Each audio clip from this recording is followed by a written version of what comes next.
어부 아들 장원 급제. 옛날 바닷가 한 마을에 어부가 살고 있었다.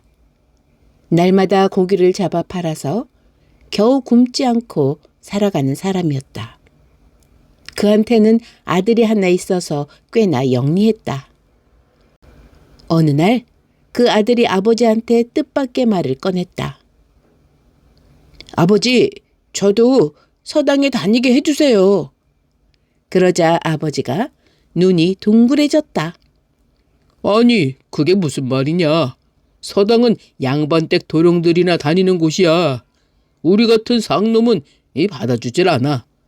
또 공부를 한들 세상에 써먹지도 못할 텐데 무슨 소용이 있단 말이냐? 하지만 아들은 뜻을 굽히지 않았다. 공부를 못하느니 차라리 죽고 말겠습니다. 아들이 자꾸만 간절하게 청하자 아버지는 차마 그 마음을 모른 척할 수가 없었다. 그는 한참을 생각한 끝에 기운 없이 말했다. 그래. 내가 어떻게든 해보마. 기다려봐라. 다음 날부터 어부는 매일 바다에서 잡은 물고기 가운데 제일 좋은 것을 골라서 서당 훈장댁에 갖다 바치기 시작했다. 훈장은 마침 살림이 넉넉지 않았던 터라 어부가 가져다 주는 고기를 고맙게 받아서 먹었다. 어느 날 훈장이 아침을 먹고 문을 나서려고 보니 어부가 마당에 무릎을 꿇고 엎드려 있었다. 아니, 이게 웬일인가? 선생님, 소원이 하나 있습니다. 제발 제 소원을 들어주십시오. 에? 저한테 아들 자식이 하나 있는데 공부를 못하면 차라리 죽어버리겠다고 합니다. 그 아이를 거두어서 가르침을 베풀어 주십시오. 그러자 서당 훈장은 한동안 고민을 하더니 입을 열었다. 알았네. 내가 어떻게 해볼 테니 내일부터 아들을 서당으로 보내게. 고맙습니다. 고맙습니다, 선생님. 다음 날 어부의 아들은 날아갈 듯한 마음으로 서당을 향했다. 그러나 그가 서당에 이르자 양반댁 도령들이 눈을 내리깔고 쳐다보면서 조롱하기 시작했다. 에이, 저 꼴 좀 보게. 저 더러운 놈은 누구야? 심부름 맞겠지 뭐. 예, 여기 요강 좀 치워라. 아이가 얼굴이 빨개져서 어쩔 줄 모르고 있는데 서당 훈장이 도착해서 그 모습을 발견하고서 말했다. 너로구나. 상민의 자식으로 학문의 뜻이 있다니 갸륵한 일이야. 이왕 결심한 것이니 열심히 공부하도록 해라. 그러면서 그 아이를 방 안으로 들이려고 하자 도령들이 나서서 법석을 떨기 시작했다. 스승님, 안 됩니다. 어찌 상놈의 자식과 한 자리에서 공부를 한단 말입니까? 맞습니다. 그리하신다면 우리 모두 돌아가겠습니다. 도령들이 이렇게 나오자 서당 훈장은 이러지도 저러지도 못할 처지가 되었다. 오냐 알겠다. 하지만 저 아이가 마당에서 공부를 하는 것까지 막지는 않겠지. 그것도 안 되겠다면 다들 돌아가거라. 도령들이 잠깐 웅성거리다가 잠잠해지자 훈장이 어부의 아들한테 말했다. 진정 공부를 하고 싶다면 이 마당인들은 어떠리? 그리 하겠느냐? 그러자 아이는 눈물을 흘리며 말했다. 네, 그렇게 하겠습니다, 선생님. 그날부터 어부의 아들은 마당에 꿇어 앉아서 공부를 하기 시작했다. 그는 방 안에서 들려나오는 말소리에 귀를 기울여 토시 하나도 놓치지 않고 낱낱이 외워버렸다.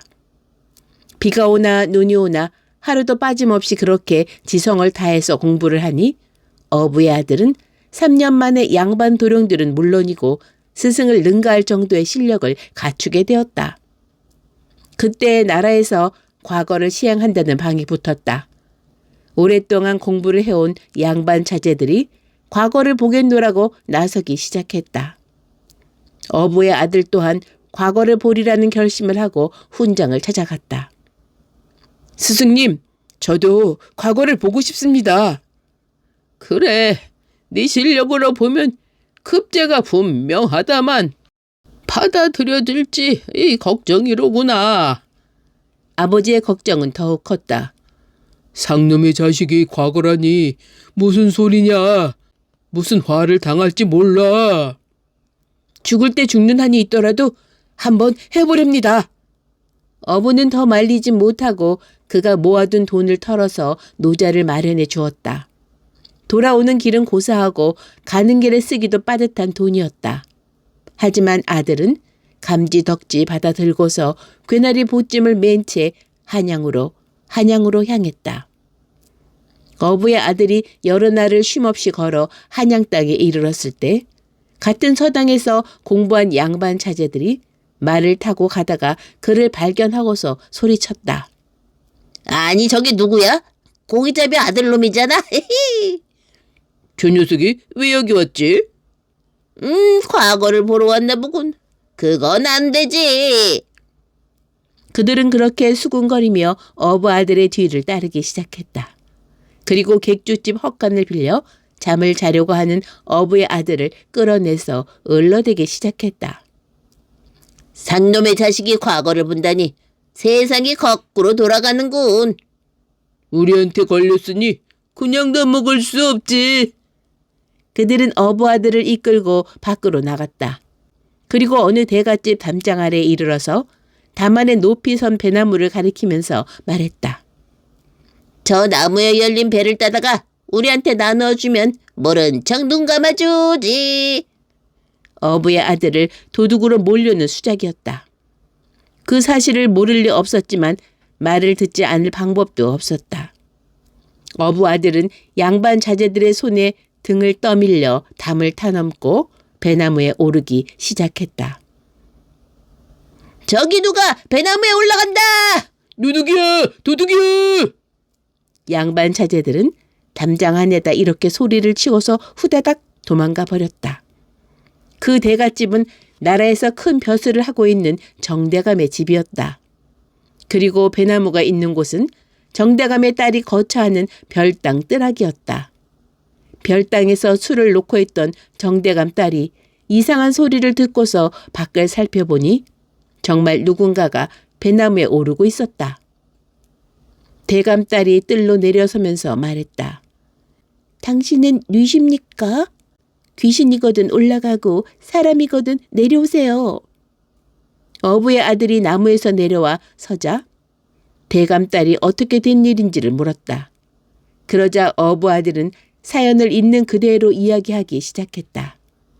대감 딸이 이야기를 들으면서 가만히 살펴보니 그 행색은 남노하되 용모와 언사는 예사롭지가 않았다.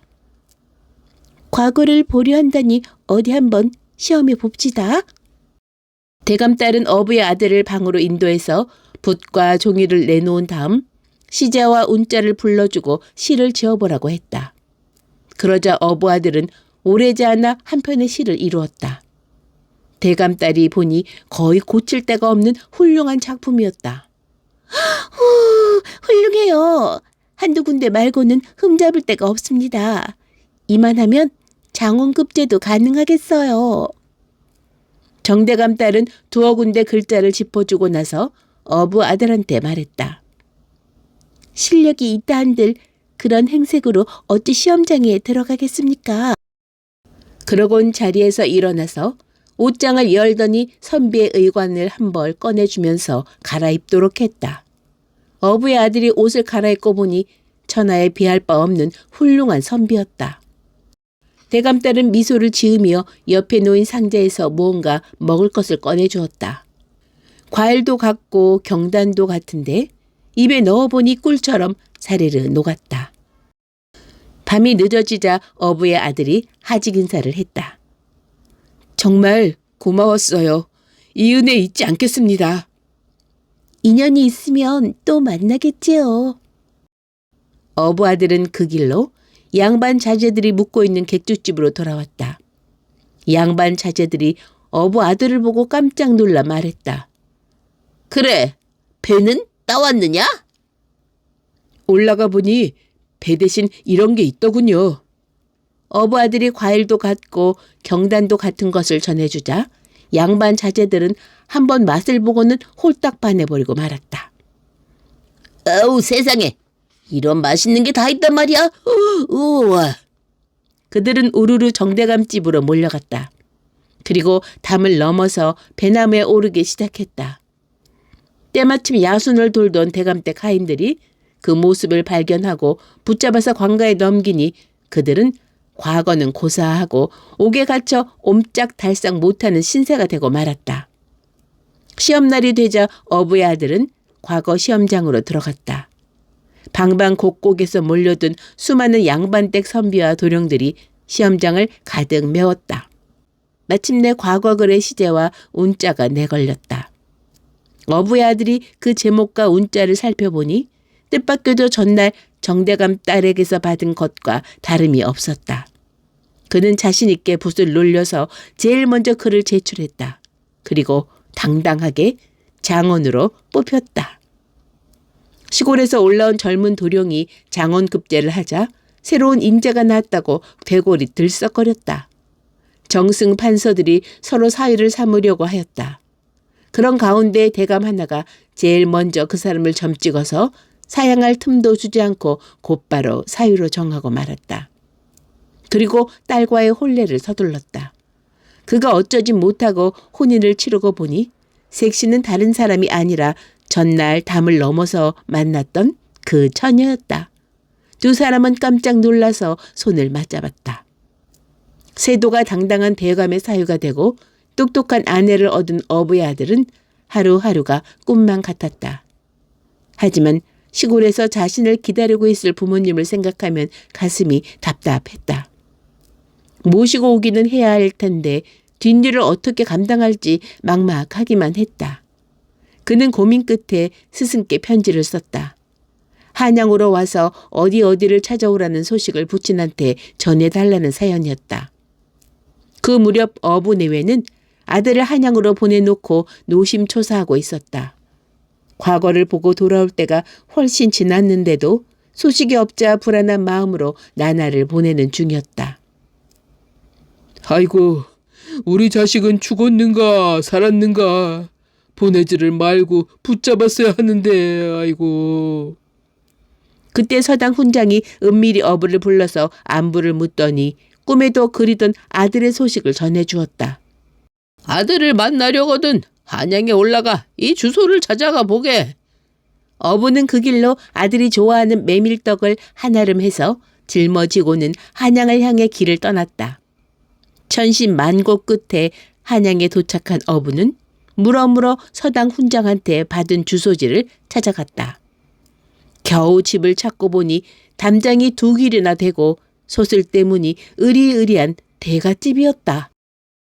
어부는 감히 주인을 찾을 엄두를 내지 못하고 문 앞에서 이리저리 서성대었다. 그러자 그 집 하인들이 어부를 덜컥 붙잡아다가 헛간 속에 집어넣고 철컥 문을 닫아걸고 말았다. 어부는 꼼짝없이 갇힌 신세가 되었다. 그날 밤 헛간에 갇힌 어부가 앉은 채로 꾸벅꾸벅 졸고 있는데 헛간 빗장이 스르르 열리더니 누가 살짝 문을 열고서 안으로 들어왔다. 그러더니 황급해하는 어부한테 큰 절을 올리는 것이었다. 아버지, 접니다. 어부가 아버지란 말에 깜짝 놀라서 그 사람을 살펴보았다. 가만히 살펴보니 정말로 자기 아들이 분명했다. 아니, 이게 어찌된 일이란 말이냐? 저는 과거에 장원급제에서 이 집 사위가 되었답니다. 하지만 사람들이 아버지를 보면 의심할 것 같아서 이렇게 할 수밖에 없었습니다. 아버지, 용서하세요. 그러자 아버지가 눈물을 글썽였다. 네가 못난 아비 때문에 끝까지 고생이로구나. 어부는 고향에서 가지고 올라온 보찜을 풀기 시작했다. 얘야, 네가 좋아하는 메밀떡을 가져왔구나. 이것 좀 먹어보아라. 아버지가 권하니 아들은 먹지 않을 수가 없었다. 배가 부르고 목이 메어 넘어가지 않는데도 아버지는 자꾸 떡을 권했다. 아들은 떡을 받아서 먹는 척하면서 여러 개를 주머니 속에 슬쩍 감추었다. 아버지, 또 오겠습니다. 편히 쉬세요. 아들은 헛간 밖으로 나와 문을 닫아건 다음 발소리를 죽여 잠자던 방으로 돌아왔다. 그런데 뜻밖에도 방에 불이 켜 있고 아내가 일어나 앉아서 남편을 기다리고 있었다. 어딜 다녀오시나요? 그게 그 주머니 속에 볼록하게 든 것이 뭐지요? 좀 꺼내봐요. 어부의 아들은 더 이상 아내를 속일 수가 없음을 깨달았다. 면목이 없어. 이런 일은 함께 처리하셔야지 어찌 그렇게 아내도 모르게 덧부리 하신단 말입니까? 어서 아버님을 모시오세요. 아들이 헛간에 가서 아버지를 모시고 오자 며느리는 예를 차려서 시아버지한테 큰 절을 올렸다. 다음 날부터 시아버지를 양반으로 만들기 위한 며느리의 비밀 교육이 시작되었다.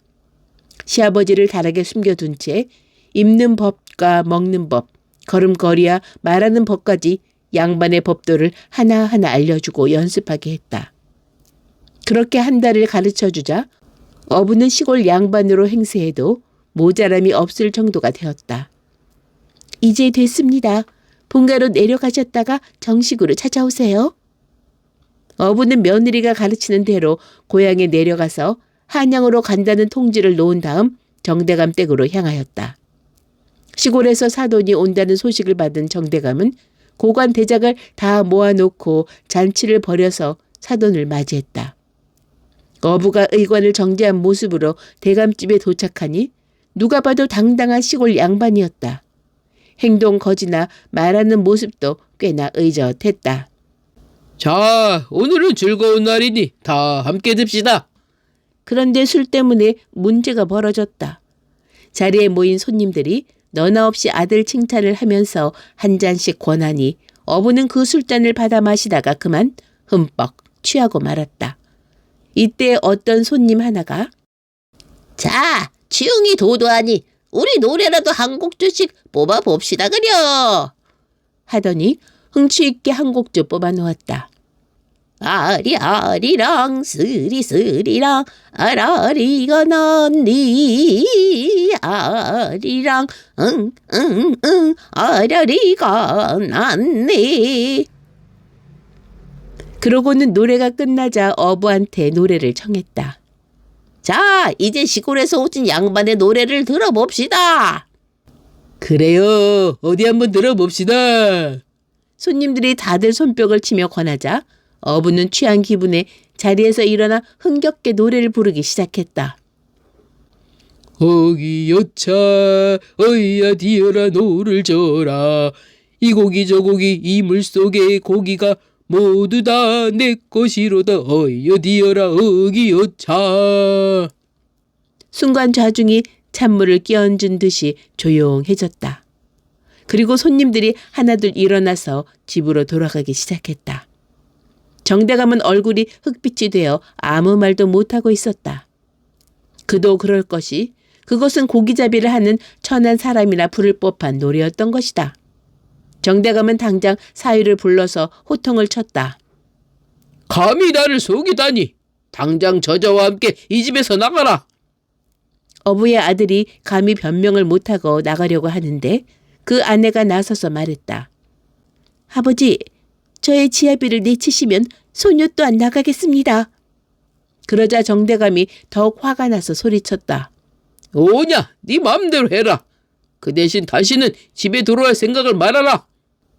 그렇게 해서 어부의 아들과 대감딸은 하루아침에 집에서 쫓겨나 방황하는 신세가 되고 말았다.